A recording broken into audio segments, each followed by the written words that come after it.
is here.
Welcome, friends, family, and admirers of McGovern Scheiner.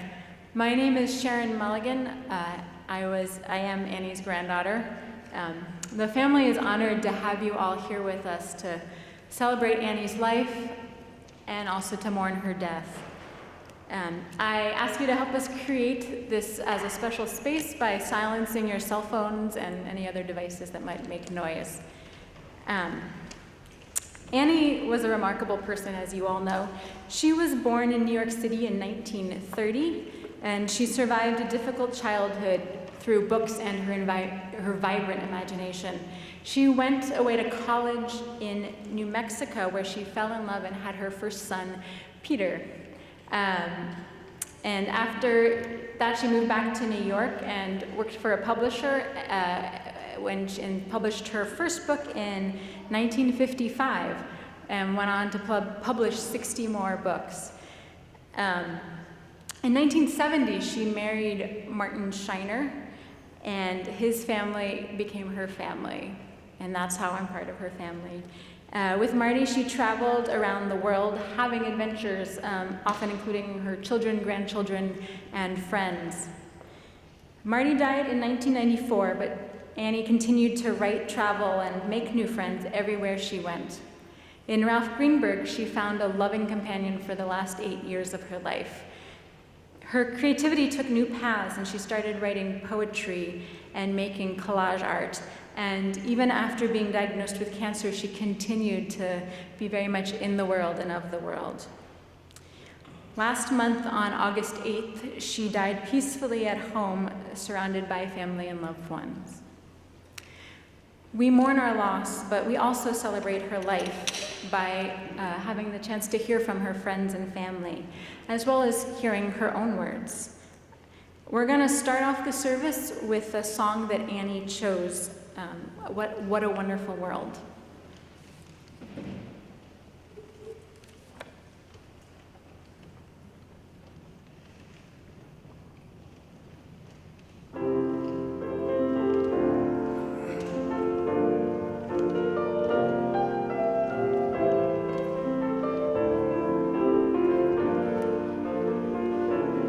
I see trees of green, red roses too.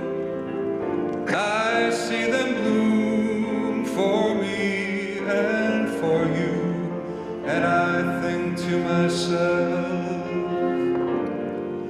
what a wonderful world.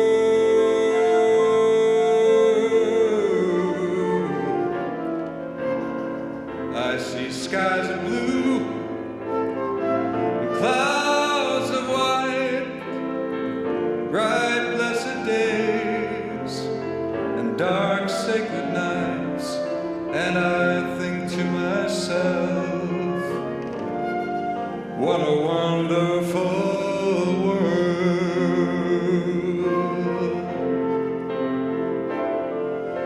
The colors of the rainbow, so pretty in the sky, are also on the faces of people going by.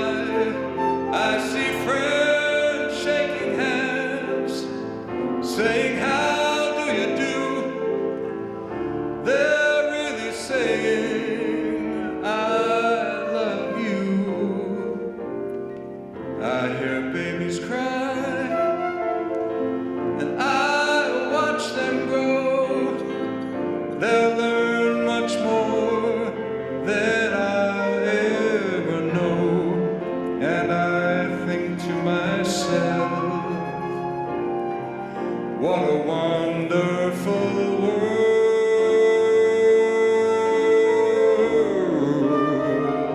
Yes, I think to myself, what a wonderful world. Oh, yeah.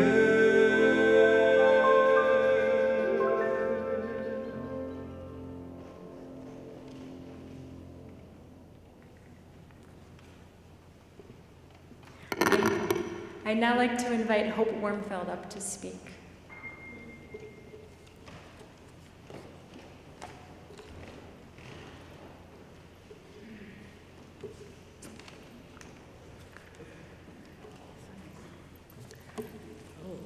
Hello, dear friend.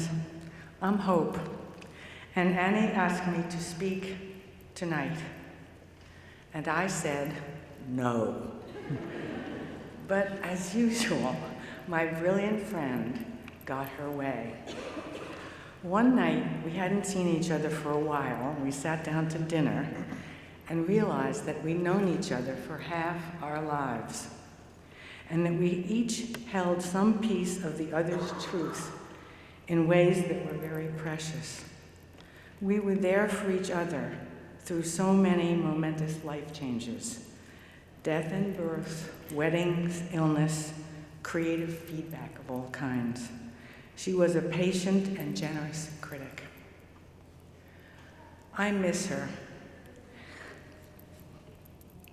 I miss her when I eat popcorn at the movies.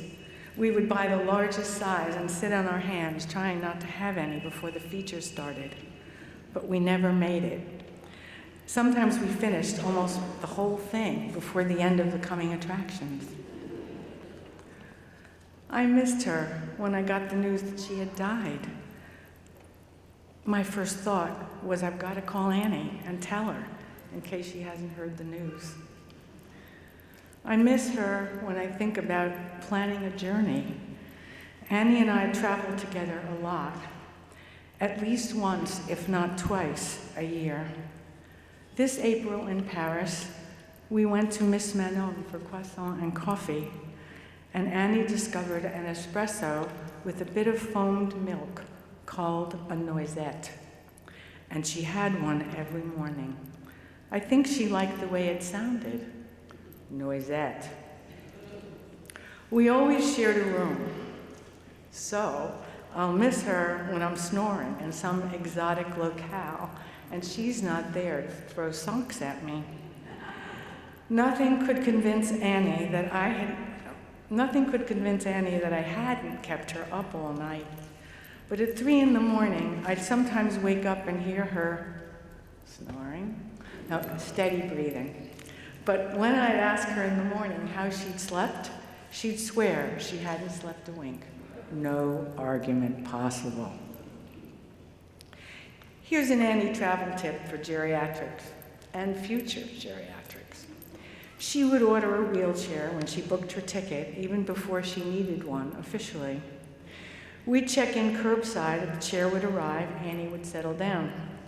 But when things weren't going exactly right, if the plane was late, or if she thought the gate had been changed, or if she had an urgent question she needed answered immediately, she would leap up and she'd charge out of the chair to get the information that she needed.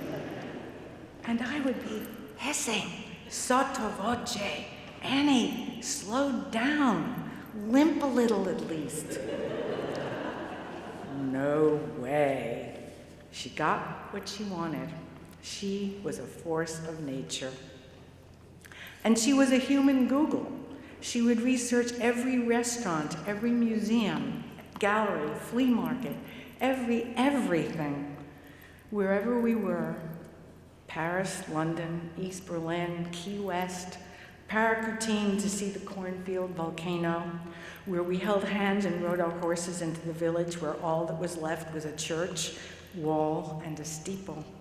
We did it all. She sometimes had to drag me, but she herself was incapable of being tired. Annie loved to travel, and I loved to travel with her.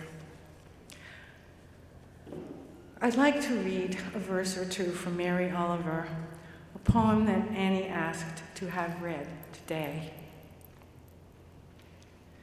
I consider eternity as another possibility, and I think of each life as a flower, as common as a field daisy, and as singular.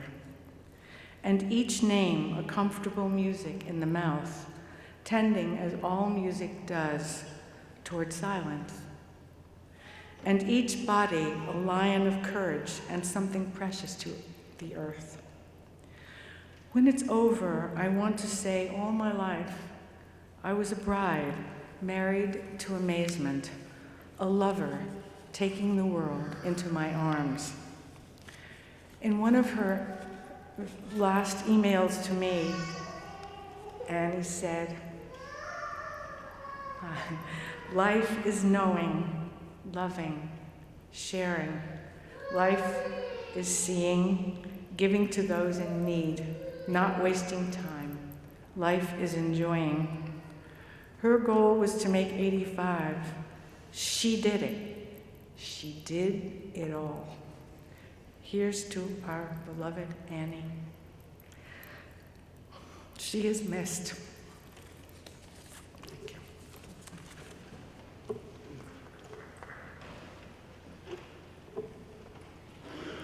I'd now like to invite my brothers Chris and Dennis Mulligan up to read from one of Annie's books.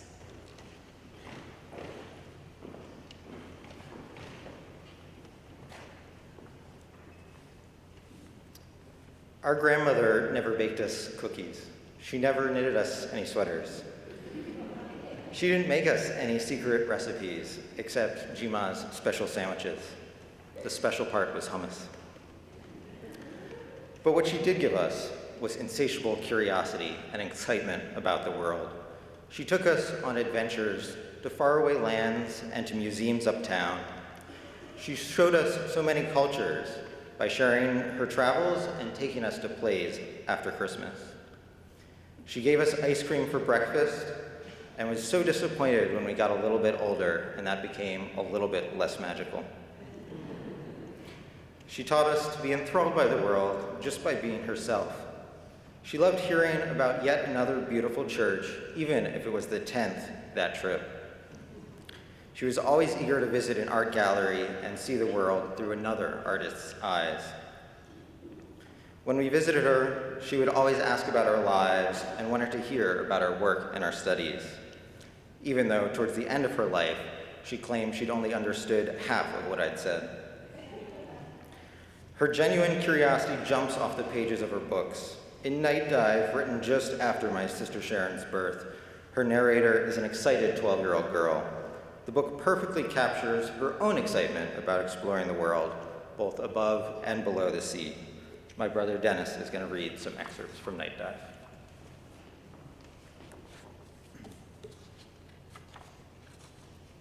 I must be crazy. It's nighttime, and here I am on this dive boat in total darkness, and I'm scared to death. The sky above me is black, except for a half moon. The sea around me is black. I see lights twinkling on the distant shore. Land seems far away. But land is where most 12-year-old girls should be. So what am I doing on the sea? I'm going on a night dive, that's what I'm doing. In just a few minutes, I'll be in that black sea, and it's too late to do anything about it. I look around at the other divers. They don't look at all scared. One couple has been diving for 20 years. Randy has gray hair and a lot of wrinkles. His wife, Sally, has been talking about their new granddaughter. It seems strange to think of grandparents scuba diving. There's also Joe, an underwater photographer, who's very busy fussing with his cameras. He's taking a big strobe light down with him. I think I'll stick close to him. I'll need the extra light, all the extra light I can get. Captain Jim is carrying a big light too. Who wants to be the first one in, Jim asks. Something comes over me. I can't explain it. Before I can stop myself, I say, me. I turn to Mom, who nods her okay. I feel alone in this vast sea, but I am not alone. I know there are zillions of fish and creatures below me. One minute I feel very much part of this watery world. The next minute I feel I'm a lone outsider from another planet. I hear splashes above me. The other divers will soon be down. And then I see it, a parrotfish in its see-through cocoon, wedged deep under a ledge. I look up at the diver swimming down. I can tell which diver is Mom by the glowing stick on the back of her tank. I wave my light. Mom hurries over. I show her the sleeping parrotfish. She hugs me and settles down to study it. I feel I've given her the best present in the world, and it's not even her birthday. I feel I want to stay down here forever. There is something new to see around every corner, in every beam of my light. The coral reef is always changing. In 10 hours, it will be daytime. Creatures who have hidden and slept all night will come out to feed in the bright daylight. The night creatures will seek safe hiding places. All day they will sleep or hide. And when darkness falls again, they will turn the coral reef into the strange and magical place I have come to love. Thank you.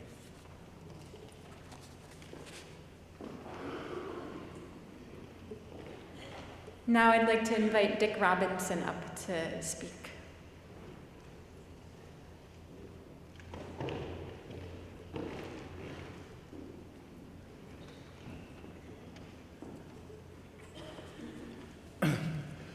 Last year, Anne asked me, as Hope, if I would speak at her memorial service about her accomplishments as a writer.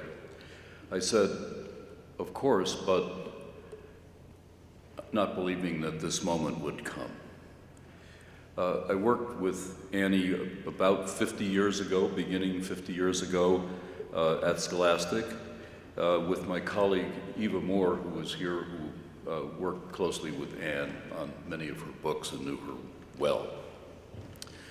Anne's writing, you see this amazing array of titles, but that's just part of the 55 that she did in her lifetime, some of which you've just heard from. Anne's writing is electric, it's exciting, it's concrete, it's full of fun information that of course comes from her own curiosity, as so many people have already said. Her writing is an extension of herself, a bright adventure that illuminates the wonders of the world with the poet's gift of perfect simplicity. She once told me that she could labor over just the right words for a 300-word children's picture book.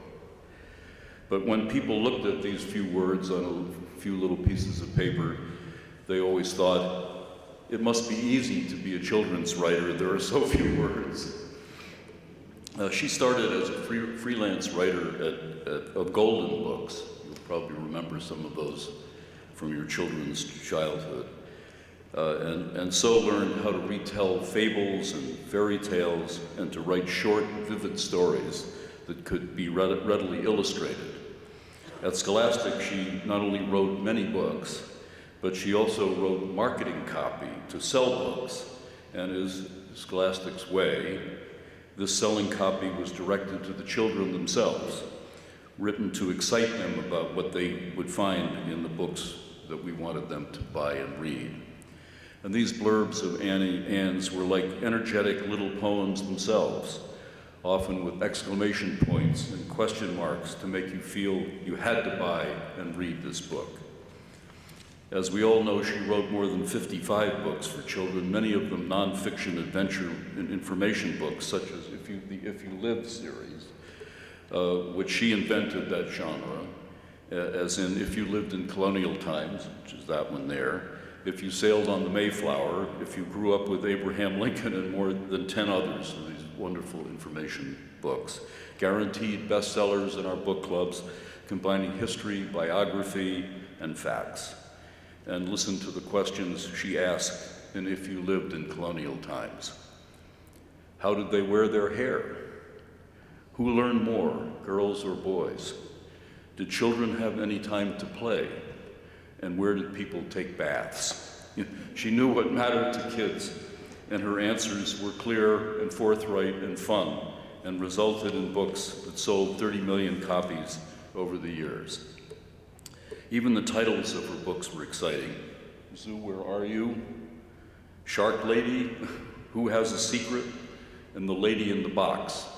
You have to know what's going to happen in those books when you see the titles. As you know, she had a strong commitment to social justice. In the 1960s, she wrote Runaway Slave, the story of Harriet Tubman, a story which will shock you even today with its forcefulness. There's a similar one for younger children right over there. Characteristically, Runaway Slave was dedicated by Anne to 4 young girls by name, the 4 who were killed in the Birmingham church bombing on September 15th, 1963. Anne's storybooks were critically acclaimed as well as selling by the millions. 2 of my favorites are Stone Soup, illustrated by her close friend Nola Langner, and Too Much Noise, with pictures by Sims Tabak. Here are some lines from Too Much Noise. A long time ago, there was an old man. His name was Peter, and he lived in an old, old house. The bed creaked, the floor squeaked. Outside, the wind blew the leaves through the trees. The leaves fell on the roof, swish, swish. The tea kettle whistled, hiss, hiss. Too noisy, said Peter. And then fast forwarding the story a bit, a wise man tells Peter to get animals, but the cow said moo moo, the donkey said hee haw, the sheep said ba ba, the hen said cluck cluck, the dog said woof woof, the cat said meow meow. I'm going crazy, said Peter. This is too much noise. The wise man tells him to get rid of the animals, and one by one the noise goes away too. At the end, the bed still creaked, the floor squeaked, the leaves fell, and the tea kettle whistled. What a quiet noise, said Peter. Ah, oh, said Peter, how quiet my house is. He got into his bed and went to sleep and dreamed a very quiet dream. She was a great writer of children's books. Her books are lively, full of fun, full of interesting ideas and information, always easy to read and exciting to be with. Her books are filled with little poems, fascinating questions, images of life and color and excitement. They are fun, passionate, engaging, and above all, caring, just like our Anne.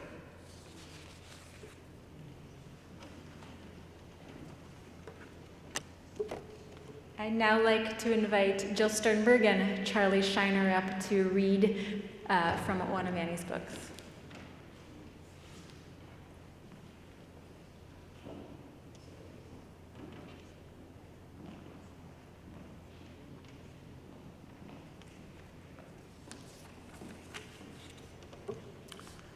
Good evening. I'm Annie's second son, Charlie, and this is Annie's daughter-in-law, Jill Sternberg.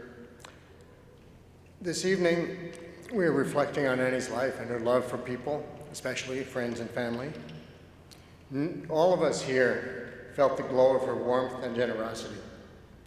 Most of us will continue to learn from her, emulating aspects of her character to make ourselves better people. We would like to recall one aspect of this love, as Dick spoke about a little bit, her efforts to make the world a better place for women, for people of color, for victims of war, for prisoners, for people without homes, and especially for the great majority of people who are excluded from the material comforts and privileges that most of us here are able to enjoy. Her books planted ideas in the minds of millions of children, which helped them become more compassionate, active participants in society. We will read from one of those books, Half a Kingdom, and as we remember Annie, nurture the seeds she sowed so that they can continue to grow. The story of Half a Kingdom is elaborated from an Icelandic folktale, and it begins by describing a king whose son has disappeared. Now the king loved his son more than anything, even more than the riches of his kingdom, which he loved very much. He sent for his strongest men and his wisest men. Whoever finds Prince Leaning, he said, and brings him back to me will win half of my kingdom. The strongest men, and those not so strong, searched far and wide. The wisest men, and those not so wise, searched wide and far. Anyone who had ever wanted half a kingdom set out to search for the prince. Because the king loved his riches so much, most everyone in the kingdom was poor, so most everyone took part in the search for the prince.